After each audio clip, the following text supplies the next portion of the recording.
Ahora, estuvimos observando la clase anterior, mis estimados hermanos. Vimos los manuscritos de la Biblia del Antiguo Testamento. El manuscrito de Leningrado, ¿qué más? ¿Qué otros manuscritos vimos del Antiguo Testamento?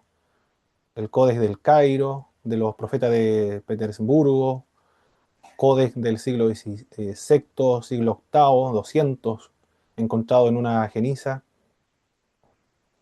Bueno, son algunos de los textos manuscritos del Antiguo Testamento. Esos son muy importantes, esos manuscritos, porque los traductores bíblicos, los biblistas trabajan con esos documentos para poder consultarlos cuando corresponde. Utiliza los traductores de las Sagradas Escrituras el texto masorético, pero cuando el texto masorético tiene hay algunas dudas o también tiene lagunas de información. Y mostramos el caso de Samuel, capítulo 13, verso 1, donde no indica la edad que tenía Saúl cuando comenzó a reinar. Algunos consultan con la Septuaginta, con la Vulgata Latina, pero también recurren a los manuscritos, Leningrado, entre otros. El de Leningrado del año 1010 después del Señor Jesucristo. Esa es la datación de este códice. Y es completo del Antiguo Testamento. Pero también se descubrieron luego los rollos de Qumran. Estos son muy importantes porque se va a reducir el tiempo de 1000 años entre las copias más antiguas, los manuscritos más antiguos, con lo que se descubrió ahí en los rollos de Qumran. Porque el año estamos hablando de 150 antes del Señor Jesucristo, siglo segundo antes del Señor Jesucristo, están escritos con puras consonantes, sin ninguna vocal, porque los manuscritos que tienen vocales, ¿en qué época comienzan a existir, mis hermanos?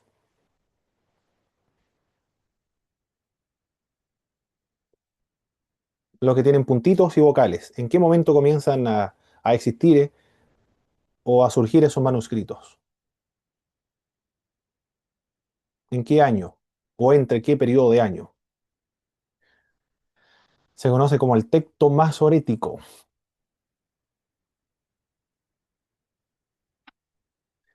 Le voy a dar una pista. A ver, Entre ahí. el 500 Excelente, muy después de bien. Cristo hasta el 1000 después de Cristo. Excelente, entre 500 y 1000 después de Cristo. Por lo tanto, los rollos de Qumran no tienen puntitos, no tienen vocales tampoco, solamente las consonantes, porque son mucho más antiguos que el texto masorético. Bien, también dijimos que es muy importante porque se reduce la cantidad de tiempo entre los más tardíos, los más antiguos manuscritos. Vimos igualmente los masoretas, ¿sí? Trabajamos con los masoretas, los soferim. Me indica, por favor, mis hermanos, cuáles eran uno de los procedimientos que emplearon los masoretas para poder asegurarse de transcribir fielmente el texto de una generación a otra. Escribían, por ejemplo, todas las letras, todas las palabras y además de eso las palabras centrales. Correcto. Y la letra central. Perfecto. ¿Qué más hacían? Contaban cada letra, los libros que contenían los errores eran desechados igual, Exacto.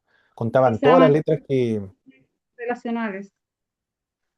contaban todas las letras en que aparecía, es decir, contaban cada letra, cuántas veces aparecía cada letra en el libro del alefato hebreo o del alfabeto hebreo. Bien, eso es el trabajo que hicieron los masoretas. Cuando se compara las versiones antiguas de las Sagradas Escrituras, cuando hablamos de versiones antiguas, dijimos Septuaginta, Pentateuco Samaritano, la Vulgata Latina, la Pechita Siriaca, la Copta, la árabe, la eslava, la georgiana, la armenia, entre otras versiones antiguas, con los manuscritos como el Codex de Leningrado, también los profetas de Petersburgo, por ejemplo, el Códice del Cairo, el Códice de Alepo, también cuando se comparan con el texto masorético, con los rollos de Qumran, aparecen o se detectan diversos errores. Una de estos errores, conocido como la apografía, consiste en la escritura de una letra, sílaba o palabra una sola vez, cuando debió haberse escrito originalmente dos veces. Y la ditografía es a la inversa. Consiste en escribir dos veces lo que solamente debió haberse escrito una sola vez. También el orden de las palabras o cuando se alteran las letras de una palabra es conocido como metátesis. Ahí vemos un ejemplo de los montes y de las ciudades, de acuerdo a donde se encontraba la apóstrofe después de las consonantes en hebreo. También omisión accidental de las palabras. En el texto masorético no indica en 1 Samuel capítulo 13, verso 1, de cuántos años comenzó a reinar o qué edad tenía Saúl cuando comenzó a reinar. El texto masorético no lo dice. En la Septuaginta sí. En la Septuaginta dice que Saúl tenía 30 años cuando comenzó a reinar. Y por lo tanto, cuando nos encontramos con una traducción de las Sagradas Escrituras y leemos 1 Samuel capítulo 13, verso 1, y dice Saúl era de 30 años cuando comenzó a reinar, esa lectura proviene de la Septuaginta, porque el texto masorético no lo dice. Eso vimos la semana pasada. Lo que vamos a ver ahora tiene que ver con el Nuevo Testamento. Ya trabajamos y terminamos, damos por finalizado el Antiguo Testamento. Ahora vamos a trabajar con el Nuevo Testamento. Vamos a ver los antiguos manuscritos, los códex, también son códex. Ya el término códex usted lo maneja, ¿verdad? Cuando decimos el códice o el códex, ¿a qué nos referimos? En los estudios bíblicos.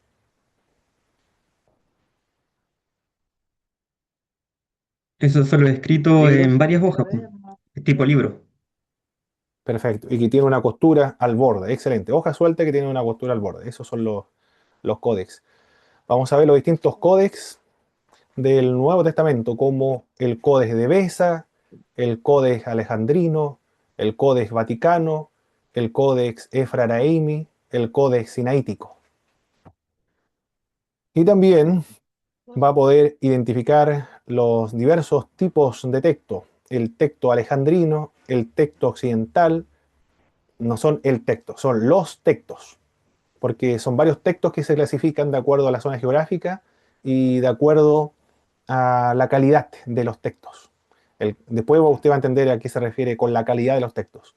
El Códex Alejandrino, los textos alejandrinos, los textos occidentales, los textos bizantinos o koiné y los textos cesaraienses. Eso es lo que vamos a trabajar en esta clase, que es la clase número 7. Clase 7 y clase 8. Vamos a comenzar de inmediato. Clase 7 entonces. Como siempre, mis queridos hermanos, a medida que nosotros vamos avanzando, ustedes pueden ir interrumpiendo la clase, activando sus micrófonos. Si hace una pregunta, escribiendo en el chat, yo a veces no lo voy a leer porque la pantalla no es tan grande tampoco aquí en mi computador. Y además que en mi pantalla tengo dos pantallas, tengo que estar viendo una y la otra. Bien, el Nuevo Testamento entonces. ¿Quiénes nos dieron el Nuevo Testamento? El nombre Nuevo Testamento es el nombre castellano que se da a la segunda parte de la Biblia y se deriva de las palabras latinas Novum Testamentum, que a su vez es la traducción del griego He Kaine Diateke, castellanizada. Diateke es un convenio, es un acuerdo, alianza o pacto. El término indica un convenio planteado por una de dos partes y que tiene que ser aceptado o rechazado por la otra. Hay dos clases de pacto o testamento mencionado en las Sagradas Escrituras. Uno de estos pactos es el pacto bilateral, donde dos personas o dos naciones firman un acuerdo, principalmente alianzas políticas, militares, económicas, en aquella época, donde los dos se comprometían a llevar a cabo el pacto, donde establecían las disposiciones, los requisitos también del pacto. Y dependía del cumplimiento de ambos. Esos son los pactos bilaterales. Presuponía los pactos del Antiguo Testamento un superior y un inferior.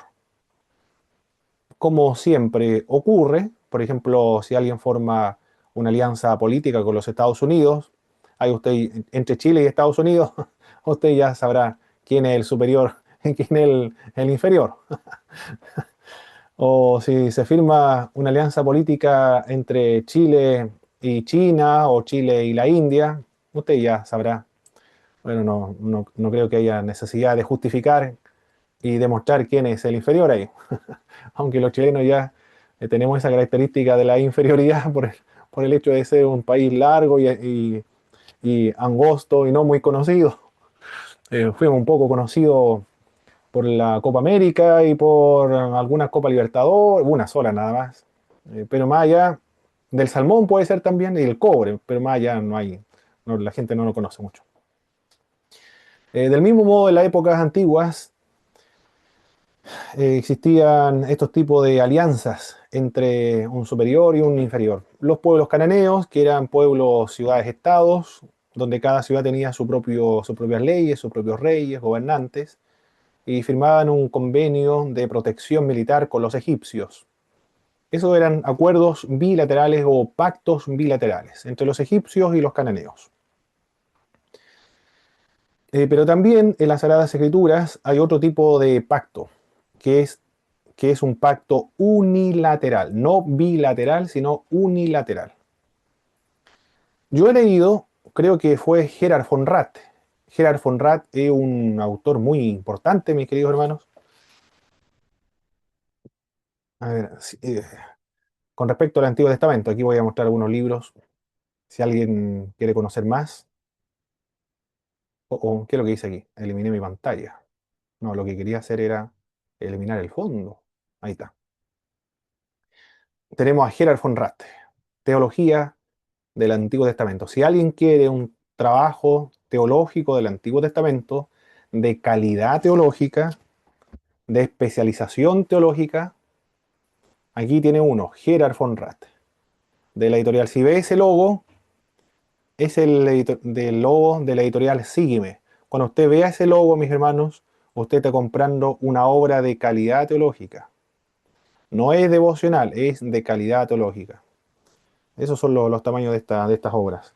Creo que lo leí en estos libros de Gerhard von Rath. Gerhard von Rath es un estudioso de Alemania que quiso descubrir más o trabajar más con la cultura hebrea, principalmente con el Antiguo Testamento o el hebreo bíblico, los israelitas bíblicos, porque no había tanta información en Europa sobre los judíos. Entonces él trabajó en el Antiguo Testamento, es uno de los especialistas.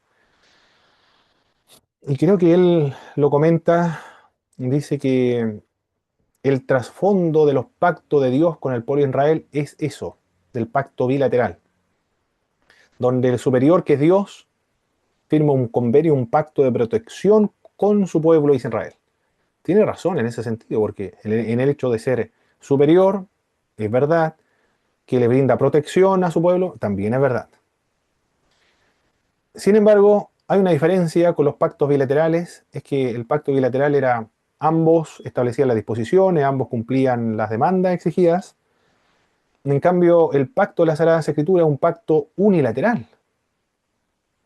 No, el pueblo de Israel, en este caso Abraham, no es Moisés, sino Abraham, no hizo absolutamente nada para firmar un pacto con Dios, sino que parte de la iniciativa divina. Es un pacto de la iniciativa divina. Esa es una característica del pacto del Antiguo Testamento. Parte de la iniciativa divina. Todos los pactos son iguales. El ser humano no toma la iniciativa, sino que parte de la iniciativa divina. Por eso el hombre no puede hacer un pacto con Dios, porque los pactos de la Biblia parten de la iniciativa divina. Algunas iglesias neopentecostales de la prosperidad dicen hagan un pacto con Dios, pero ellos están confundiendo el pacto con el voto, no es lo mismo, es diferente. Uno es pacto y el otro son votos. Aquí estamos hablando de pactos. El hombre no pacta con Dios, sino que Dios es el que toma la iniciativa, porque el pacto es unilateral. Dios toma la iniciativa. Es un pacto de gracia, es un pacto de misericordia, es un pacto incondicional también.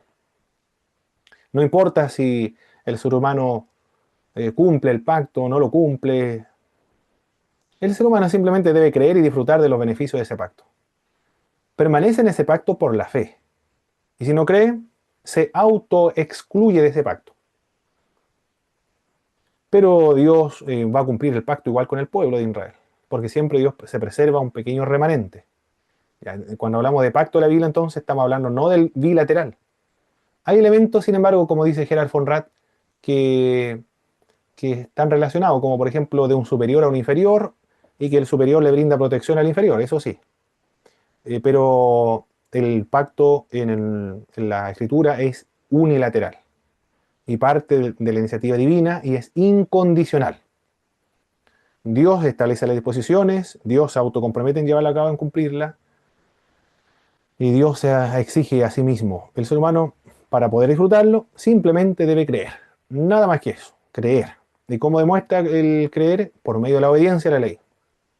El permanecer fiel a Dios. Y de hecho, el pacto es la clave interpretativa para comprender el Antiguo Testamento. El pacto de Dios con el pueblo hebreo. Bien, dicho esto con respecto al pacto, cuando hablamos acerca entonces del antiguo nuevo pacto, antiguo nuevo testamento, esto es verdad y esto es legítimo y esto es lo que demuestra las Sagradas Escrituras. No es un invento arbitrario de la iglesia en denominar antiguo pacto y nuevo pacto, sino que esto se desprende de las Escrituras del Nuevo Testamento. Cuando Cristo inaugura el nuevo pacto, lo confirma el apóstol Pablo, lo dice en Corintios, capítulo, creo que es, según Corintios capítulo 3, desarrolla que Cristo nos hizo ministros de un nuevo pacto. Si mi memoria no me falla, creo que es según Corintios capítulo 3. Aquí lo voy a ver ahora, donde nos hizo ministros competentes, sí, esa es, según Corintios capítulo 3, donde el apóstol Pablo dice que Dios nos hizo ministros competentes de un nuevo pacto. Ahí en esa porción, el apóstol Pablo indica las características del nuevo pacto. El vocablo que se utiliza para referirse a nuevo en griego es kainos. Kainos. Neos también significa nuevo, pero esto es nuevo en el tiempo. Nuevo en el tiempo. Neos es nuevo en el tiempo. En cambio, kainos es nuevo en calidad. Cuando yo compro a ver, ¿qué puede ser? Un celular. Ya, el celular que yo tengo ahora, creo que es, no sé qué este es, pero es lo más barato que hay en el mercado. No sé cuál es más barato en el mercado, mis hermanos. Un Motorola creo que de WOM, no sé cómo se llama, pero un Motorola creo que. Ya, si se me cae, se rompe, yo voy a WOM, puede ser, a cualquier tienda comercial, y yo me compro este mismo Motorola. No sé cómo él tiene otro nombre, pero en la mano dice Motorola ahí, en alguna parte. Huawei creo que. Y yo voy a decir, me compré un nuevo celular. El vocablo sería Neos, porque yo me compro la misma marca. Pero si voy a la tienda comercial y me compro, ¿cuál es el celular de alta gama, mis hermanos?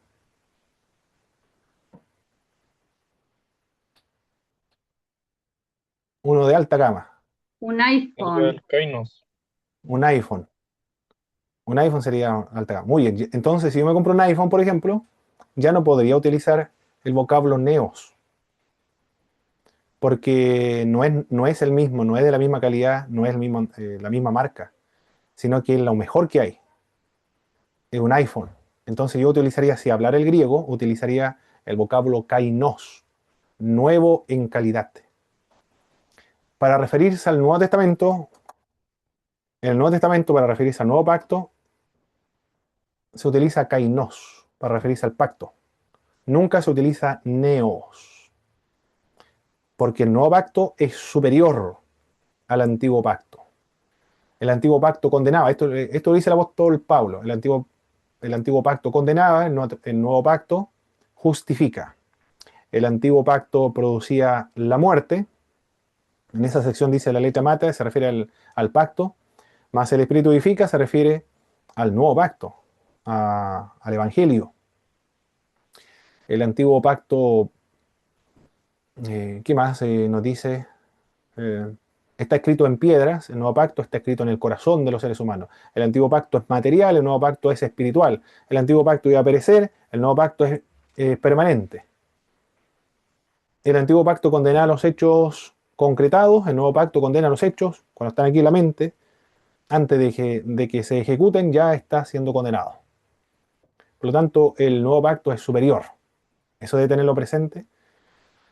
Y estos datos, mis hermanos, nos ayudan para tratar de evitar que los hermanos de nuestras iglesias pentecostales sean persuadidos a abandonar las iglesias pentecostales para unirse a los movimientos de raíces hebreas.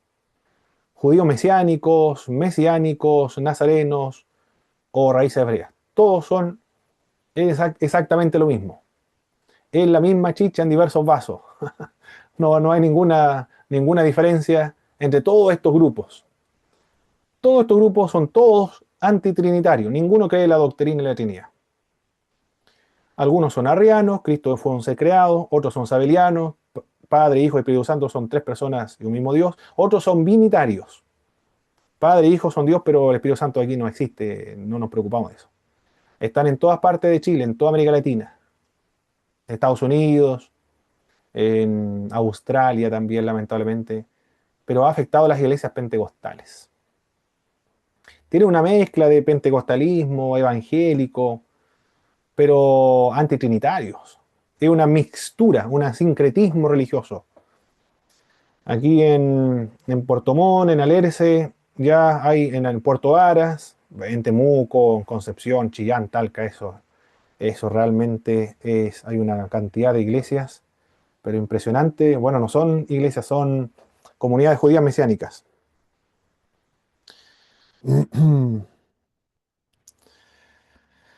Y ellos han abandonado las iglesias pentecostales para unirse a estas congregaciones. Porque ellos dicen que no hay un nuevo pacto. Ellos dicen que el pacto es renovado. Si usted escucha a un hermano que diga el pacto es renovado, son influencias raíces hebreas. Hasta en la Unión había un hermano, después se fue a Santiago, también creía eso. Que Jesucristo no era Dios, imagínense, las barbaridades, las herejías. Serio, hermano, dejar de creer que Jesús es Dios es una apostasía. Negar la fe en la divinidad de Jesucristo. Eso ya es realmente algo terrible, una tragedia para un hermano.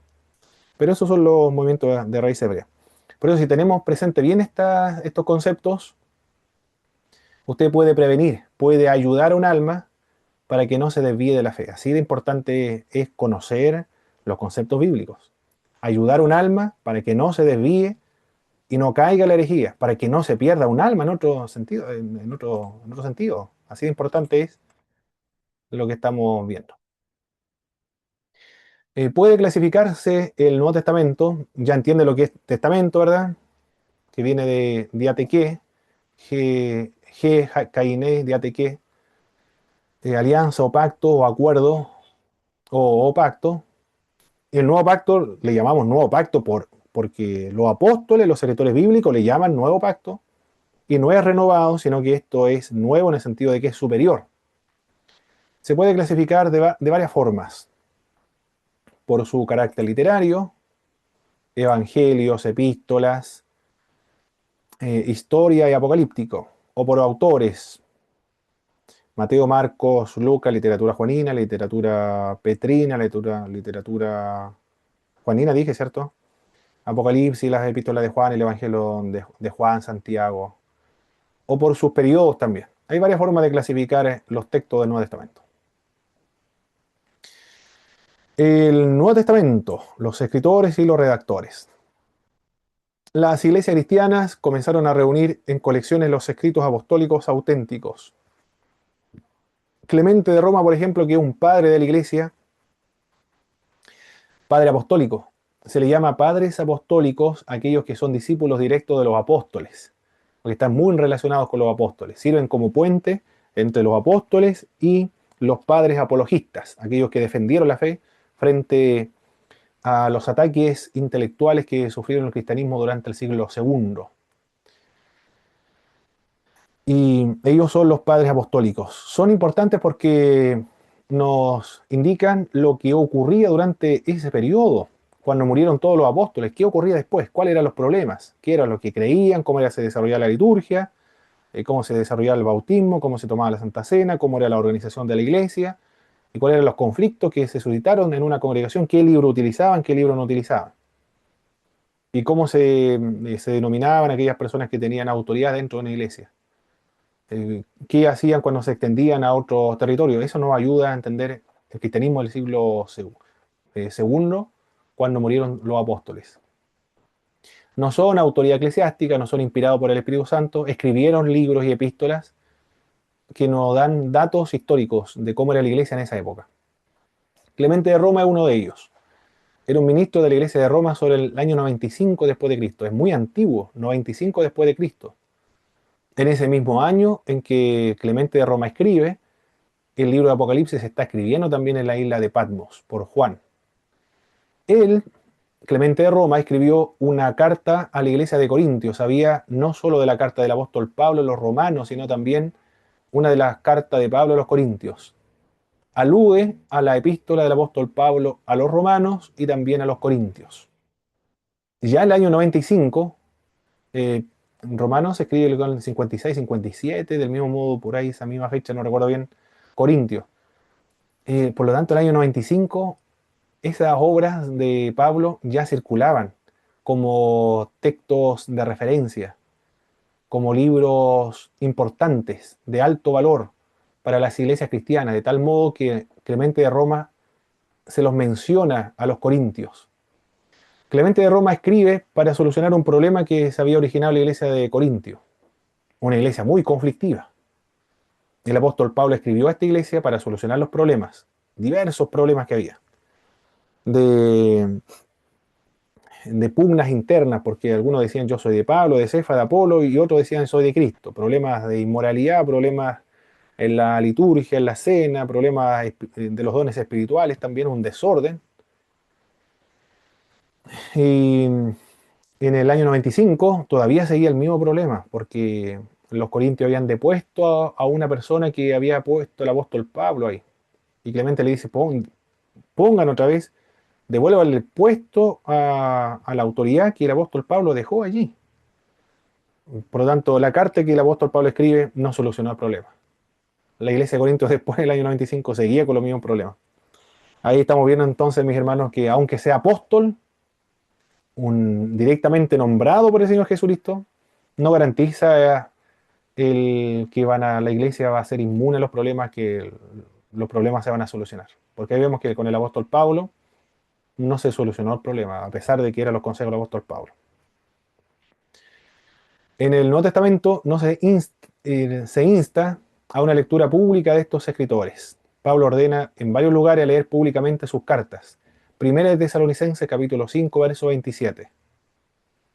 Él escribe, el apóstol Pablo, con la convicción, con la conciencia de que está escribiendo bajo una autoridad divina. El libro que él escribe está bajo la autoridad divina y él está consciente de eso. Por eso que dice que lean sus cartas públicamente. Presupone esta lectura pública en la liturgia, en el culto, como un libro de edificación espiritual. Un libro se edifica espiritualmente es porque viene con autoridad divina y porque es inspirado por el Espíritu Santo, porque es un libro sagrado.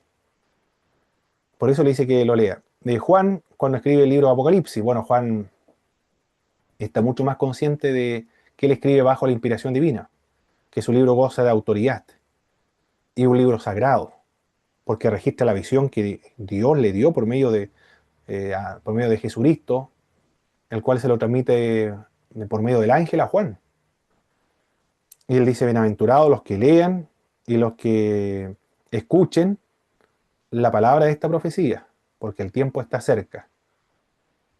El contexto es una liturgia, cuando los cristianos se reúnen en el culto y cuando escuchen la lectura del libro de Apocalipsis, ellos serán bienaventurados. Es decir, Juan escribe consciente de que su obra es de autoridad divina. Santiago y Pedro escriben a los dispersados, a las iglesias, que el nuevo pueblo de Dios, la iglesia, no es que ha sido sustituido el antiguo por el nuevo, sino que se ha ampliado, se ha hecho más diverso. Y siempre presupone para ser pueblo de Dios la fe de Abraham. Y ahora en el Nuevo Testamento, o en la nueva dispensación o la nueva economía, la fe en Jesucristo. Si un judío cree en Jesucristo, es parte del pueblo de Dios. Pero si un gentil cree en Cristo, es parte también del pueblo de Dios. Y él es el Israel de Dios. Eso se refiere a los dispersados. En las primeras iglesias cristianas crecieron recopilaciones de copias de escritos nuevos testamentarios. Pedro poseía una colección de las cartas del apóstol Pablo y las consideró con la misma autoridad que el Antiguo Testamento. Las otras escrituras, dice el apóstol Pablo, y los compara con las epístolas de Pablo, las compara con el Antiguo Testamento. El apóstol Pedro dice eso, que los escritos de Pablo y los escritos del Antiguo Testamento están en el mismo nivel de autoridad. Él lo reconoce, un apóstol reconoce eso. Y Pablo cita el Evangelio de Lucas como escritura también. Por lo tanto, en el siglo I, los cristianos utilizaban ciertos libros y después, cuando corresponda ver el canon sagrado, vamos a ver los criterios que fueron utilizados para reconocer el canon sagrado. Uno de estos es porque viene el libro con autoridad divina. Aquí estamos viendo que ellos consideraban sus libros como autoridad. Por eso que debe leerse en la lectura pública. Lo otro, con edificación espiritual. Cuando se leían estos libros debían edificarse espiritualmente. Y la utilización de estos libros que las comunidades cristianas le daban. El apóstol Pedro dice que utiliza y conoce estos libros. Clemente de Roma está citando los libros. Por lo tanto, son utilizados por las comunidades cristianas. Si lo utilizan es porque tiene autoridad. Si lo utilizan es porque tiene edificación espiritual. Y por eso son utilizados por las congregaciones. Gozan de buena recepción de parte de los destinatarios. Todos esos criterios fueron utilizados para luego reconocer los libros inspirados por el Espíritu Santo para que sean parte posteriormente en el canon bíblico. Antes de fines del siglo I, los libros no testamentarios no solo estaban escritos, sino también difundidos ampliamente. Novotestamentarios. Neotestamentario es lo mismo que Nuevo Testamento. Lo menciono para ser más sofisticado. Pero usted lo va a ver en los libros que dicen neotestamentario, nuevo testamentario, pero es lo mismo, se refiere o alude a los libros del Nuevo Testamento. Los primeros hallazgos. Ahora vamos a ver los hallazgos del Nuevo Testamento. Los primeros hallazgos. Estos manuscritos que vamos a ver ahora pertenecen a los siglos IV y los siglos V después del Señor Jesucristo. Fueron descubiertos después, por supuesto, después del siglo XVI. Casiodoro de Reina, el que traduce la Biblia nuestra, y otras de King James, por ejemplo, o las antiguas de Martín Lutero, de Tyndale, de Wycliffe, no conocieron estos manuscritos porque se descubrieron después. Estos son unciales, manuscritos unciales. Cuando hablamos de manuscrito, estamos hablando de el texto en griego del Nuevo Testamento. No una traducción, porque las traducciones son versiones, como la Vulgata, la Pechita, la Copta, la Armenia, la de Etiopía, entre otras. Esas son versiones, traducciones. Aquí estamos viendo manuscritos, es decir, que están escritos en griego. Y estos manuscritos son unciales. No sé si alguien recuerda qué es lo que es un uncial, mis hermanos, por favor. ¿Qué es lo que es un uncial? Un escrito uncial.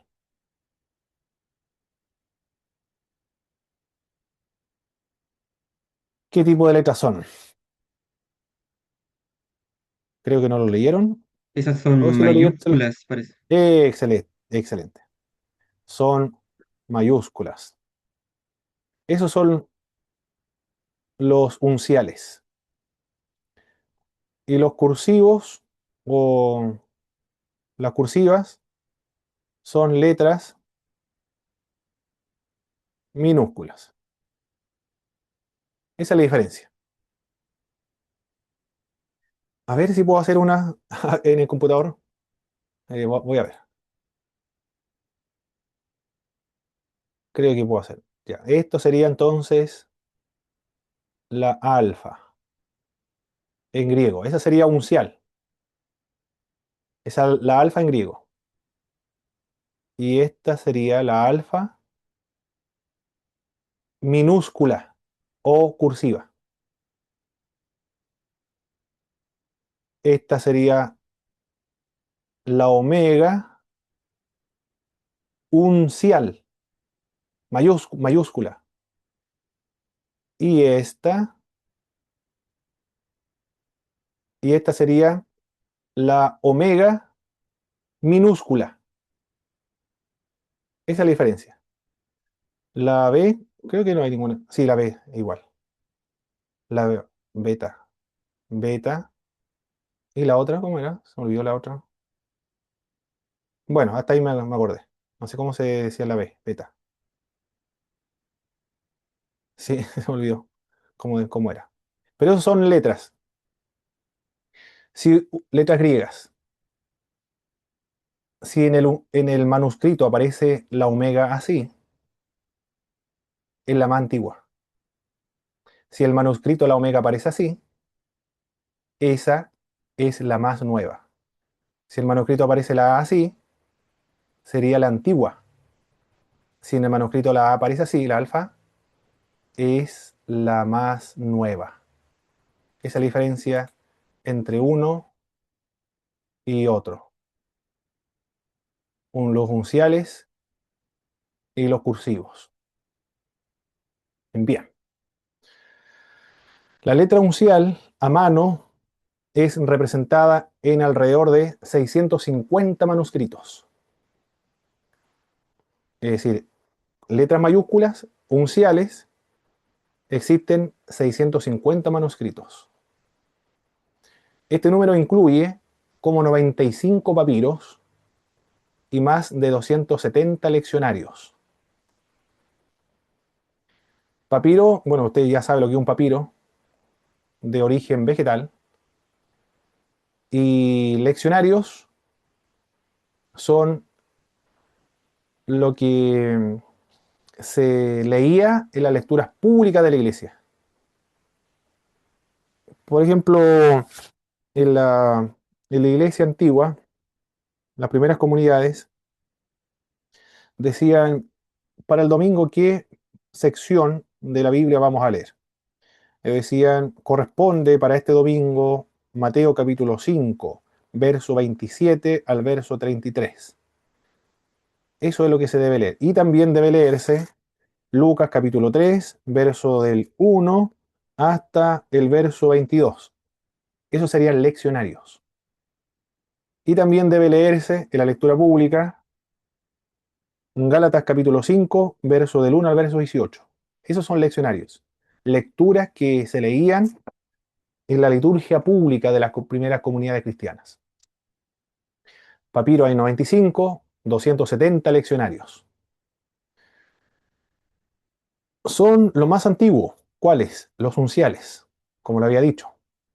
Las minúsculas o los cursivos no hicieron su aparición sino hasta el siglo noveno después del Señor Jesucristo. Es decir, en el año 800 comienzan a aparecer las minúsculas en griego. Pero si todo está en mayúscula, esos textos son más antiguos. Si son minúsculas, son textos tardíos, manuscritos tardíos. Y por eso son de menor valor. Los cursivos son de menor valor. ¿Por qué? Porque son más tardíos. El número de manuscritos del Nuevo Testamento es muy vasto. En total, ¿con cuántos manuscritos contamos para reconstruir el Nuevo Testamento? Manuscritos con los cuales se cuenta para reconstruir el Nuevo Testamento. 5.300 en total. Esa es la cantidad de manuscritos que tenemos actualmente. Considerando los unciales, los cursivos y los leccionarios. Pero si usted a esto le suma las citas de los padres de la iglesia y las versiones antiguas de la Biblia, aumenta, mayor todavía. Son como 9.000 y tanto material, pero son muchos. Si alguien tiene dudas con respecto a nuestro Nuevo Testamento, si lo que aparece acá es exactamente lo mismo que aparece en los codes, papiros, pergaminos, unciales y cursiva, tiene 5.300 manuscritos para comparar. Hay materiales para reconstruir el Nuevo Testamento. Existe. Bastante, ¿eh? 5.300. Unciales, cursivos, leccionarios. El, el manuscrito de Beza. Esto se debe leer. Está clasificado con la siguiente letra. Así. Si usted lee en algún libro por ahí, en comentario bíblico, la letra D para referirse a algún manuscrito, se refiere al Codex de Beza. Un codex, formato de libros, escrito a mano, con letras griegas unciales, es decir, mayúsculas. Deriva su nombre del reformador protestante Teodoro Beza, quien después de tenerlo por más de 20 años, lo regaló en el año 1581 a la biblioteca de la Universidad de Cambridge. Allá está ahora, en la biblioteca de la Universidad de Cambridge. Es en muchas maneras una clase diferente de manuscrito. Es el ejemplo más antiguo de un manuscrito bilingüe. Está escrito en dos idiomas entonces, en griego y en latín. En la parte izquierda se encuentra en griego y la parte derecha se encuentra en latín. El Códex de Beza y otros testigos textuales son representantes de un tipo de texto que es conocido como los textos occidentales. En la clasificación de los tipos de textos occidentales. Después vamos a ver la característica de distintos textos. Algunos son mejores y otros son peores. Unos son de mejor calidad, otros son de inferior calidad. Después vamos a ver por qué se dice esto. Algunos son mejores y otros son peores. O de mejor calidad o no mejor calidad. O peores calidad. El Codex de Beza es un tipo de texto occidental entonces.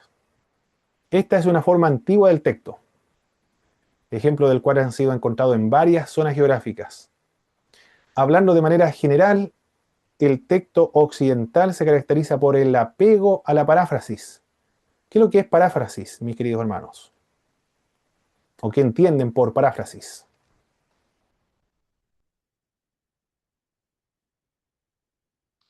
¿Alguna idea? ¿Alguien tiene alguna idea de lo que es una paráfrasis?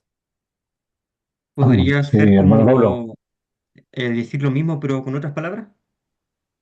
Muy bien. Muy bien, Profe, hermano Francisco. Hermano Carlos y después hermano José Luis. No, no, está bien, sí, era para responder, pero ya está. Ujú. Ah, muy bien. Hermano José Luis entonces. que trata de bueno, parafrasear como que trata de decir algo que está escrito, como se podría decir, sí, de una forma más simple, para que se pueda entender. Exacto, perfecto. Usando Con sus nuestras propias propias palabras, palabras. con sus propias palabras. Mm. Exactamente, con sus propias palabras, para que sea más sencillo, más fácil de entender. No es textual, literal, palabra por palabra. El Códex de Beza es un texto occidental y estos textos occidentales se caracterizan por la paráfrasis o apego a la paráfrasis. También se caracteriza por las expansiones textuales. Esa es la otra característica, expansiones textuales. Cuando digo expansiones textuales, mis queridos hermanos, ¿se entiende o no?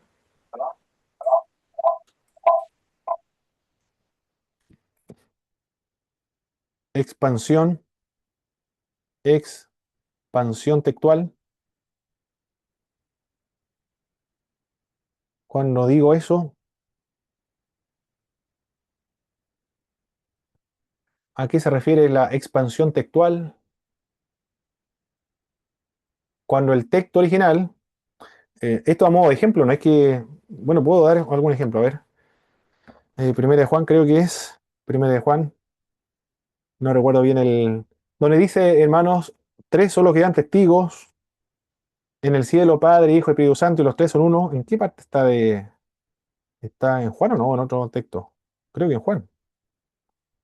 Si alguien me ayuda a buscarlo, por favor. Y eso lo voy a dar como ejemplo de la expansión textual. En el Antiguo Testamento también está. Bien, perfecto. Pero vamos a leer. Eh, es el que sale en primera de Juan 5, ¿no? 7. Perfecto, 5:7. Ya. Aquí lo voy a comparar con, a ver, primero voy a leer la nueva versión internacional. A ver, ¿qué dice la nueva versión internacional? Eso es primero de Juan 5:7. Primero de Juan, capítulo 5, verso 7. Primero de Juan 5:7.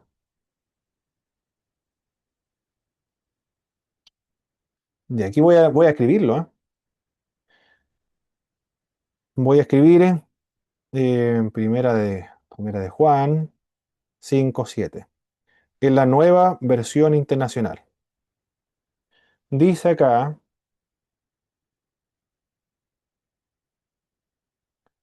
el, no tengo a nadie, no tengo,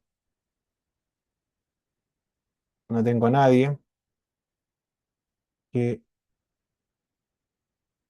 que meta en el estanque mientras se agita el agua. Mientras se agita el agua. Y cuando tra- trato de hacerlo, otro se mete antes. Eso dice nada más. Eso dice la nueva versión internacional. Ya, y Ah, ahora, no está leyendo primera de Juan 5:7. Está ah, Estoy claro, leyendo otro. está leyendo leyendo. otro. Ah, pero igual está Usted, bueno ese. tres son los La, que dan la- testimonio del cielo. sí, Pero igual, dice, igual. tres son los que dan testimonio y los tres están de acuerdo. El espíritu, el agua y la sangre. Muy bien, eso. Pero curioso, igual me sirve para el ejemplo. Igual me sirve para ese ejemplo. Juan 5:7. Porque la Reina Valera, Juan 5:7, Juan 5:7. Vamos a ver. Juan 5:7.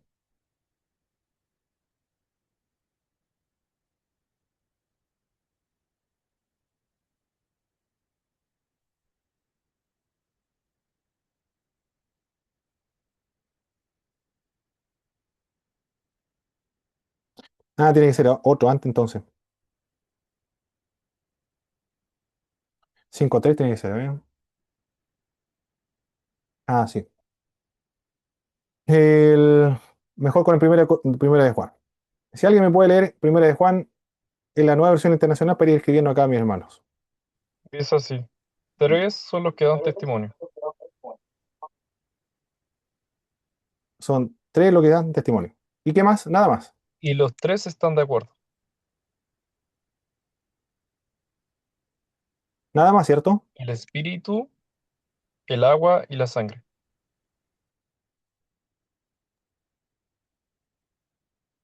Tengo la traducción lenguaje actual, si quiere. Hermano Matías, ¿eso es la nueva versión internacional o la Reina Valera? Nueva versión internacional. Igual tengo la de Reina Excelente. Valera. Perfecto. Ahora, Reina Valera 1960. Dice así. Vamos a leer la Reina Valera, mejor hermano Carlos, para compararlo. ¿Se lo dicto o lo tiene? Por favor, me lo diste, hermano Matías, para andar más rápido. Ya, dice así: porque tres son los que dan testimonio en el cielo: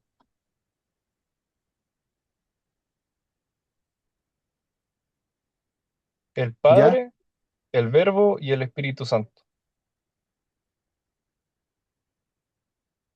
Y estos tres son uno. Ya. Nada más, ¿cierto? Solamente eso. Bien. Tres son los que dan testimonio y los tres están de acuerdo. El espíritu, el agua y la sangre. Porque tres son los que dan testimonio en el cielo, el Padre, el Verbo y el Espíritu Santo, y estos tres son uno. Mi Bueno, hermano Pablo, sí, hermano Carlos, adelante. lo que leyó mi hermano de la nueva versión internacional Sí. en La Reina Valera habla de que esos tres son los que dan testimonio en la tierra. Porque Ah, en la Reina Valera, en el verso 8 sí. precisamente dice, y tres son los que dan testimonio en la tierra, el espíritu, el agua y la sangre, y estos tres concuerdan. Reina Valera, el verso 7 habla de los tres que dan testimonio en el cielo, y el verso 8 es lo mismo que el verso 7 de la NBI, que dan testimonio en la tierra. Vamos a revisar, ¿eh? Tuturum.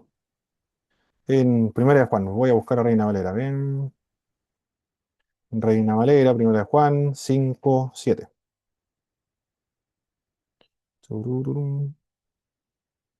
Porque, en el 6. En el verso 6 comienza, tres son los que dan testimonio en el cielo, el Padre, el Verbo y el Espíritu Santo, y estos tres son uno. Eso es el 7. Correcto. Y tres son los que dan y el 8 igual. Y la Reina Valera sigue, sigue. Y tres son los que dan testimonio en, en la tierra. El espíritu, el agua, el espíritu, el agua y la sangre.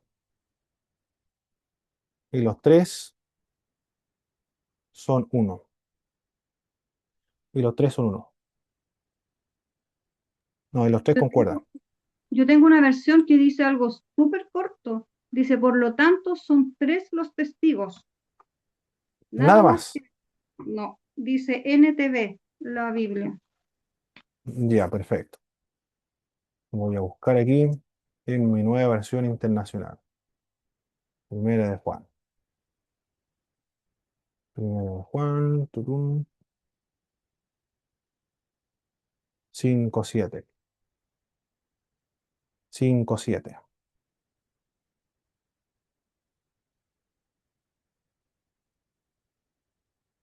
Tres son los que dan testimonio. En la nueva versión internacional dice tres son los que dan testimonio nada más. Eso dice solamente tres son los que dan testimonio y nada más. Tres son los que dan testimonio. Y los tres están de acuerdo. Ah, pero lo otro, No, en es la parte del que lo versículo que 8. pasa es que en primera, en la NBI colocaron el versículo 7 y 8 le dicté, y en la otra le dicté solamente el 7. Y usted ahora Correcto. agregó el 8. Espíritu, oh, el agua y la sangre. Ya. Ahí tenemos en realidad está el 7 y el 8 ahí. Ya. Y acá igual, 7 y 8. Bueno, y se logra detectar, mis hermanos, que una lectura es más grande que la otra, más extensa que la otra. Tres son los que dan testimonio, los tres están de acuerdo, el espíritu, el agua y la sangre. En cambio, la Reina Valera, porque tres son los que dan testimonio en el cielo, el Padre, el Verbo y el Espíritu Santo, y estos tres son uno, y tres son los que dan testimonio en la tierra, el espíritu, el agua y la sangre, y los tres concuerdan. Cuando me refiero a expansión textual, es evidente, es mucho más extensa, más expandida esta lectura de la Reina Valera, porque la Reina Valera lo más probable que está citando o está traduciendo de un texto occidental. ¿Se entendió ahora, mis hermanos, verdad? ¿A qué se refiere la expansión textual? Sí.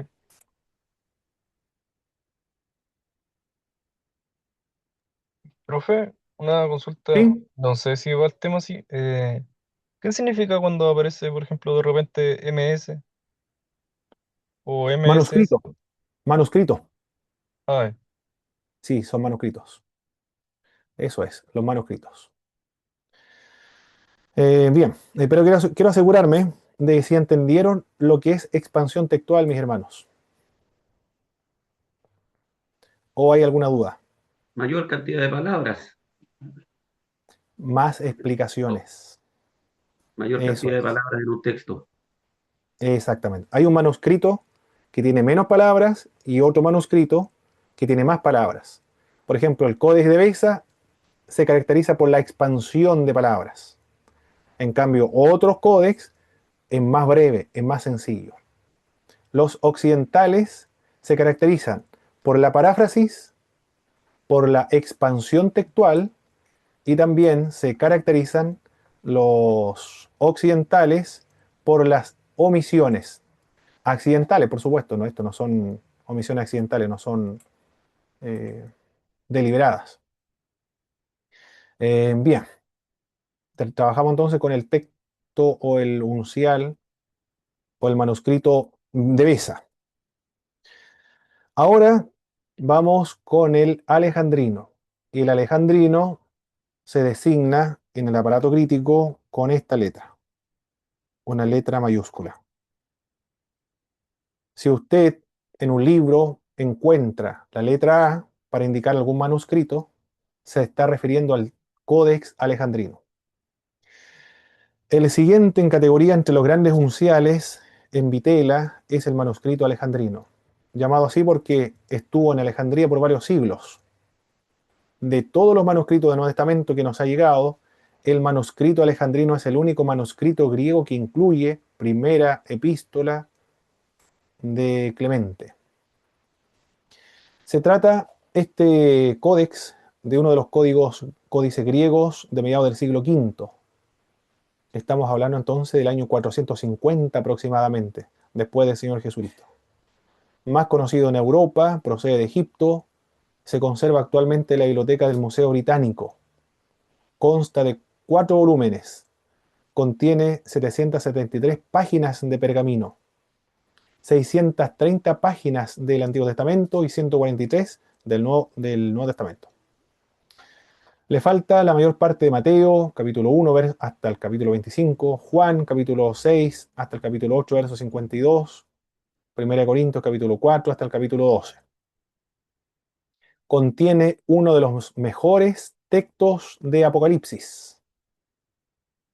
Después, bueno, usted ya creo que va entendiendo por qué se dice que unos son mejores y otros son peores. El Codex de Beza se caracteriza por la paráfrasis, se caracteriza por las expansiones textuales, por las omisiones accidentales. Ahí nos encontramos entonces con un códex de inferior calidad. El Codex Alejandrino entonces no tendría esta falencia, estos problemas que tiene el Codex de Beza. Eso es lo que quiere decir que contiene uno de los mejores textos de Apocalipsis, porque no está sometido a un proceso de refinamiento, de notas explicativas, de expandir los textos o mejorar la gramática, la sintaxis o el vocabulario, el estilo de lo que se encuentra en el libro de Apocalipsis. Contiene también libros apócrifos, escritos en unciales sobre fino pergamino. Ahí tenemos dos codes entonces, el Codex de Beza y el Codex Alejandrinos. Se encuentra uno, el Codex de Beza, en la biblioteca de la Universidad de Cambridge, y el Codex Alejandrino se encuentra en el Museo Británico. Esto lo consultan los eruditos. Hay que pedir permiso primero, firmar lo más probable algo, un documento que confirme que es erudito para poder leer estos manuscritos antiguos. El otro códex es el famoso Códex Vaticano.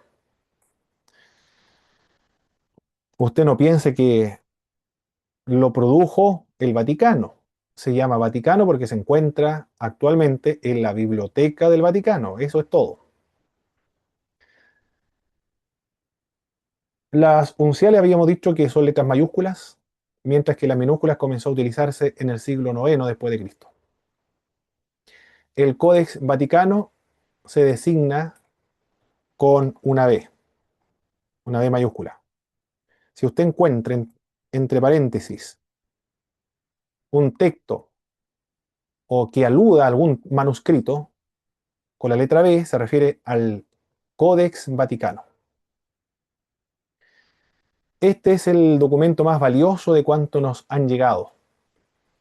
Se trata de un pergamino, usted ya sabe lo que es un pergamino, proviene de material animal, escrito en caracteres unciales, es decir, letras mayúsculas, por una sola mano, una sola persona escribió todo esto. 27 a 28 centímetros de altura, con igual de ancho. Cuenta con 759 hojas y 617 del Antiguo Testamento. 617 del Antiguo Testamento, 142 del Nuevo Testamento.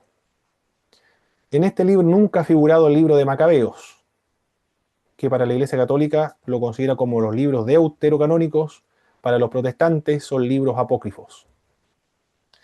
Falta por accidente el capítulo 1 del libro de Génesis. Se escribió con toda probabilidad en Egipto a mediados del siglo IV. 350 entonces estamos hablando de antigüedad. Después de Cristo, 350. Y por lo menos desde el año 1481 ha estado en la Biblioteca del Vaticano. En el siglo IV fue un periodo crucial por varias razones. Las persecuciones habían cesado. En el año 303 fue la última persecución.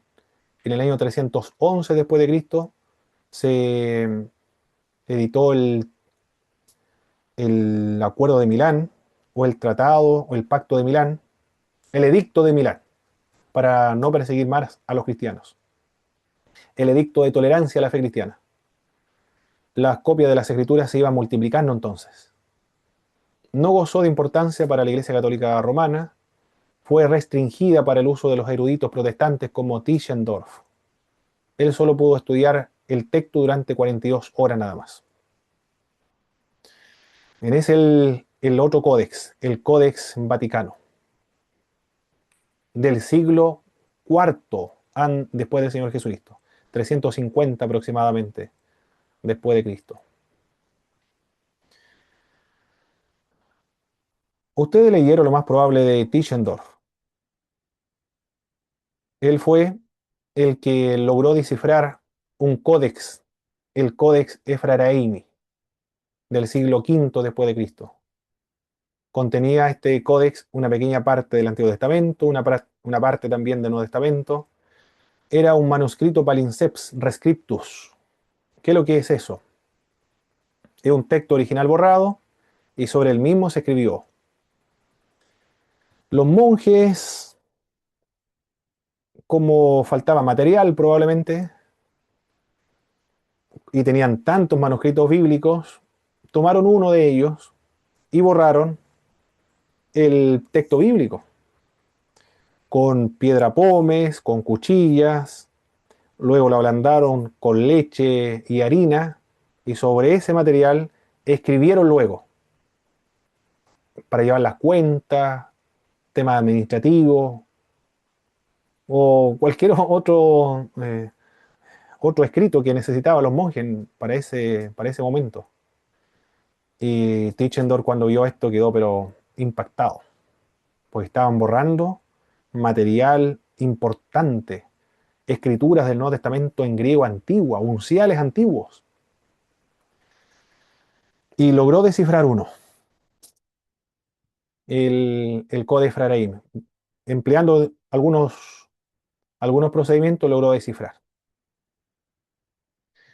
Y es el Codex Efraim, un Palinsem Rescriptus. Logró descifrar lo que estaba originalmente detrás de esa escritura. El Codex Sinaítico también es otro de los grandes descubrimientos. Es la joya del Museo Británico. En el día de Navidad del año 1933, el gobierno británico ultimó la compra del códice ante las autoridades soviéticas. Es uno de los manuscritos de la Biblia griega más célebres y más importantes, porque es del siglo IV, el año 300 después del Señor Jesucristo. Y este se designa, el Codex Sinaítico se designa con una Aleph. Bueno, aquí no puedo dibujar la Aleph. A ver, voy a tratar de dibujar la Aleph aquí, a ver. Esto se designaría de la siguiente forma. Creo que ahí salió. Sí, ahí salió un poco. Ya, muy bien, ahí está la Aleph. Es una letra hebrea, la Aleph. Si usted ve esa letra, ese símbolo, indica que corresponde al Codex Sinaítico. Si ve una A, Codex Alejandrino; si ve una B, Codex Vaticano; si ve una D, el Codex de Besa. Y si ve esto, el Codex Sinaítico.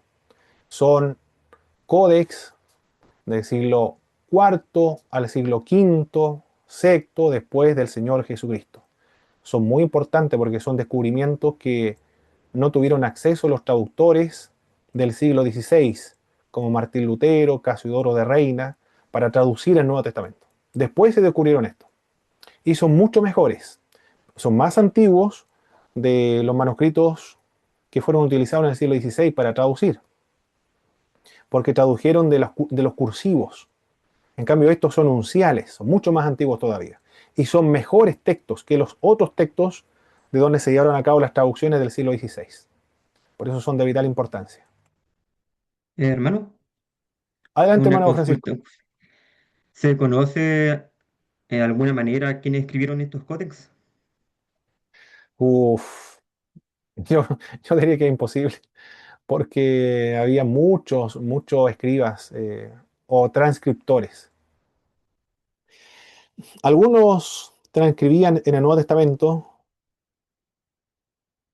scriptorium se llaman algunos, porque en el siglo IV, cuando se oficializó el cristianismo como la religión del Imperio Romano, necesitaban muchas escrituras. Por lo tanto, una persona adelante se ponía para dictar la escritura, tal cual como lo estuvimos haciendo acá cuando me estaban dictando un pasaje de la escritura.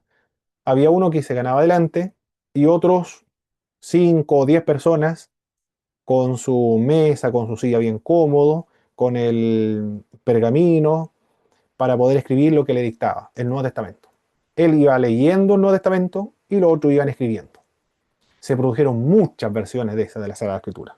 Pero los nombres de los transcriptores, nunca he leído el nombre de algún transcriptor, porque eran muchos. No sé si será relevante conocer algún transcriptor, no lo sé. ¿En qué podría ser importante ese dato? por la rigurosidad de la transcripción, podría ser, no lo sabemos. Pero el nombre de los transcriptores no lo tenemos, hermano Francisco. Gracias, hermano.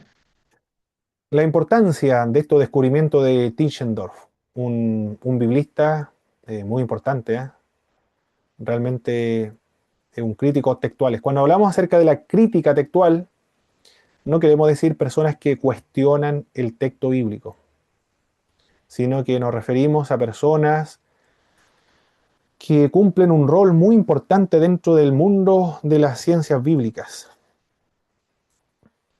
La finalidad de los críticos textuales es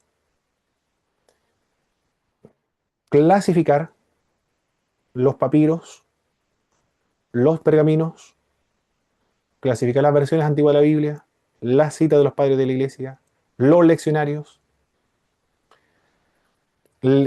clasificarlo de acuerdo a la zona geográfica, clasificarlo de acuerdo a la fiabilidad y algunas características, mejores o peores. Algunas que son parafrásticas, otras que son algunas lecturas más amplias, algunos mejoraron el estilo, mejoraron la gramática, hicieron cambios estilísticos. No hay una mala intención acá de corromper la Biblia, sino de mejorarla en el sentido estético nada más.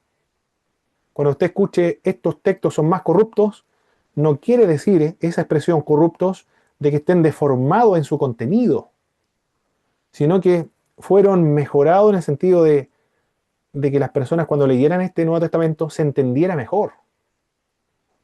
Por ejemplo, cuando dice, y un ángel descendía de tiempo en tiempo, y cuando se agitaba las aguas, el primero en llegar era sano. Eso en algunos no se encuentra, pero los copistas insertaron esa explicación, son notas explicativas para explicar por qué estaban haciendo estas personas ahí en el agua. O tres son los que dan testimonio en el cielo, Padre, Hijo, Espíritu Santo, el Verbo, y los tres son uno, los tres concuerdan. Tampoco se encuentra en los manuscritos más antiguos. Pero los escribas lo insertaron ahí para darle una mejor explicación. Corrupto en ese sentido, de aclararlo, de explicarlo, de mejorar el estilo, mejorar la sintaxis, la gramática. En ese sentido fueron modificando la palabra de Dios. No entienda, modificar o corromper la palabra de Dios es modificar el contenido, no se refiere a eso. Estamos hablando de temas estéticos nada más. Del mismo modo como ocurría con los errores del Antiguo Testamento. De los copistas, no de los originales. Los críticos textuales se encargan de eso, de clasificar. Los críticos textuales son personas que creen en la palabra de Dios, están responsabilizados, son responsables con la palabra de Dios.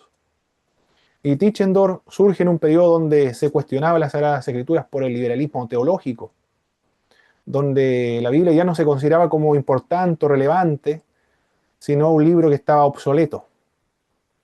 Bueno, él luchó contra esto. Se desestimaba la palabra de Dios porque estaba muy deformada, no había seguridad de que los libros que tenemos actualmente corresponden a los materiales del siglo IV, V.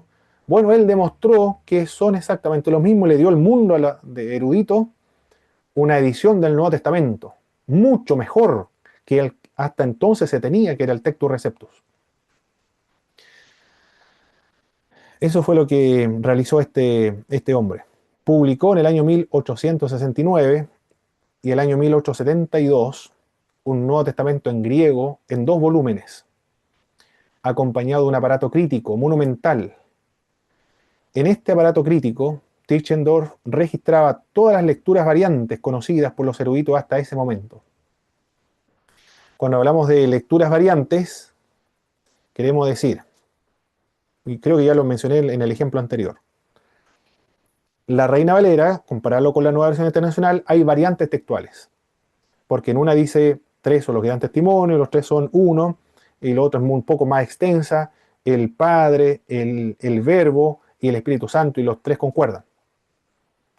Bueno, esos son lecturas, variantes textuales, una más extensa, otra más reducida, más breve. Eso es lo que registró Tischendorf. Decía, en el Códex de Beza Este versículo bíblico que está más extenso, lo comparaba con el Codex Vaticano, el Codex Sinaítico, el Codex Frere Eimi, el Codex Alejandrino. Todas las variantes textuales, variantes textuales, él lo mencionaba en el aparato crítico de su Nuevo Testamento en edición griega. Esa obra actualmente está obsoleta, pero no ha podido ser superada por ningún aparato crítico completo de los tiempos modernos. Este es realmente un hombre muy importante que estamos viendo acá. En el año 1868 apareció una edición del Código Vaticano. Daba al mundo intelectual de la época dos manuscritos más importantes del Nuevo Testamento, que eran un siglo más antiguo que el material más antiguo que hasta entonces se había podido usar. Y según la opinión de los entendidos, ese texto, el Vaticano juntamente con el Sinaítico, son mucho mejores que el Textus Receptus. Bueno, después vamos a ver lo que es el Textus Receptus, mientras veamos un ejemplo de, de una corrupción del Textus Receptus. Cuando hablamos corrupción, mis hermanos, entiéndase que no me refiero al contenido, la esencia del mensaje, sino la parte estética, lo externo, la cáscara, el armazón nada más, pero el contenido permanece igual, sin ninguna alteración. El texto crítico es mejor, según los eruditos, es decir, el texto de esta época que va a presentar Tischendorf, porque no contiene el proceso de refinamiento. El texto recepto se caracteriza por eso. Refinamiento, corrupción, refinamiento y corrupción. Citas más largas, omisiones accidentales. Erasmo de Rotterdam trabajó algunos versículos de Apocalipsis del latín al griego. Y también introdujo versículos que no se encontraron en los manuscritos griegos, pero sí en la Vulgata. Por ejemplo, mis hermanos, si alguien puede leer, por favor, Hechos capítulo 9, verso 6. Vamos a leer aquí. Hechos, Hechos capítulo 9, verso 6.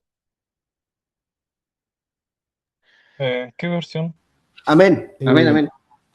Muy bien. Primero, la Reina Valera 1960. Amén. Adelante, hermano José Luis. Hecho,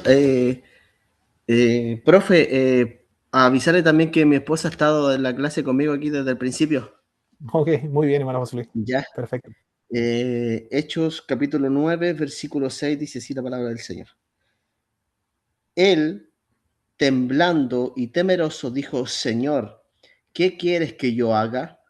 Y el Señor le dijo, levántate y entra en la ciudad y se te dirá lo que debes hacer.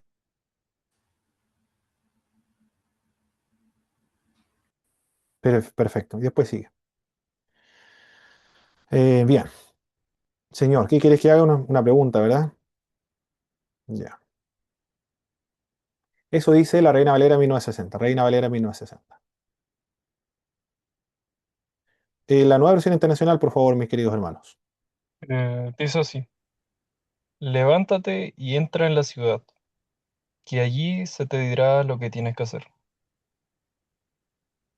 Levántate y... Y entra en la ciudad, que allí se te dirá lo que tienes que hacer. Ya. Perfecto. Tenemos dos versiones entonces. Una la nueva versión internacional, y la otra la Reina Valera. Esto de acá, él temblando y temeroso dijo, Señor, ¿qué quieres que haga? Esto proviene de la Vulgata, Vulgata latina. Y esto proviene de los códices, o el Textus crítico mejor. Textus crítico. Textus crítico del Nuevo Testamento. Bien, texto crítico. Textos o tectus, acá también tectus receptus. Tectus receptus. Receptus. Bien. Alguien puede decir, la nueva versión internacional está alterando la Biblia, está corrompiendo la Biblia, está escribiendo Claro, algo totalmente diferente. es demasiado diferente. Muy bien. Y estos son lo que estamos refiriéndonos con el tectus receptus. Hay un proceso de refinamiento, un proceso de corrupción, porque el tectus receptus se caracteriza por el refinamiento, la extensión textual, la paráfrasis, el mejoramiento también de la estética, de la gramática, notas explicativas y glosas. En el texto griego, esta sección, él temblando, temeroso, dijo, Señor, ¿qué quieres que haga? No se encuentra en ningún texto griego. Se encuentra en la Vulgata Latina del siglo IV, que es una traducción del griego al latín. Y esta otra, la nueva versión internacional, entonces no está traduciendo del Tectus Receptus, sino que la nueva versión internacional está traduciendo del texto crítico del Nuevo Testamento. Y en el texto crítico está representado por los mejores manuscritos, es decir, el Codex Vaticano y el Codex Sinaítico. Porque eso, y así aparece en el Codex Vaticano y el Codex Sinaítico. Los manuscritos del Tectus Receptus son del año 1000 después de Cristo. En cambio, los manuscritos del texto crítico, bueno, aquí estamos siglo IV, ¿cierto? Ya dijimos siglo IV, siglo V, pero también aparece ahí los papiros. Aparecen papiros, un P52 creo que es, pero los papiros son del año 125, el más antiguo, después del Señor Jesucristo. Es decir, son más antiguos. Esa es la diferencia. Entonces, cuando hablamos de corrupción, refinamiento, a eso nos referimos. El Tectus Receptus se caracteriza por eso, por la corrupción, por la ampliación de las lecturas, por mejorar la gramática e implementar glosas explicativas. En cambio, el Vaticano y el Sinaítico y otros códex antiguos no está esa expresión. ¿Se entendió esa parte, mis queridos hermanos, de lo que figura en el Tectus Receptus? ¿Alguna pregunta?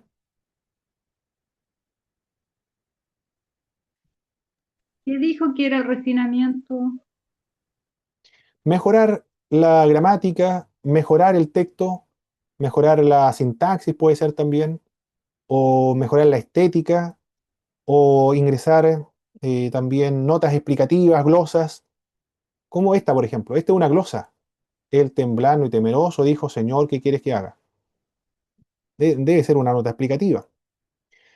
Pero ayuda a entender el pasaje que no se encuentra en lo griego, porque en los textos griegos dice, levántate y entra en la ciudad.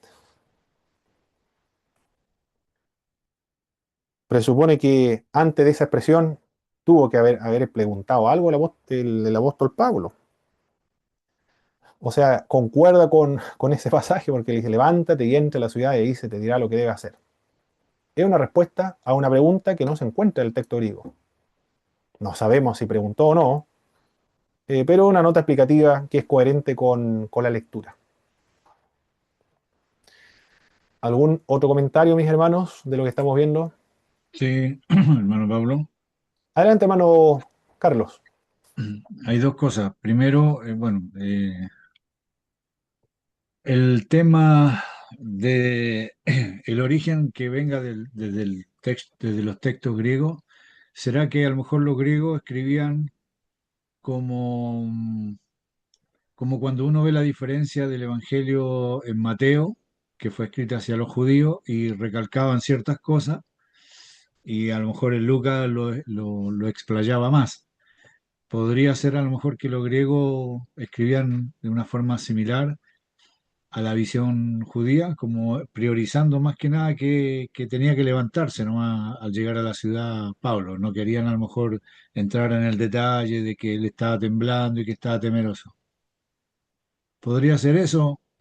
Que la visión griega a lo mejor escriba con ese fin. Como por ejemplo, me refiero a que Mateo, uno habla de dos gadarenos, el otro habla de uno solo porque quería enfatizar al que más había seguido al Señor. No creo que Y, sí, no creo alguna relación, hermano Carlos, porque estamos hablando acá de copistas.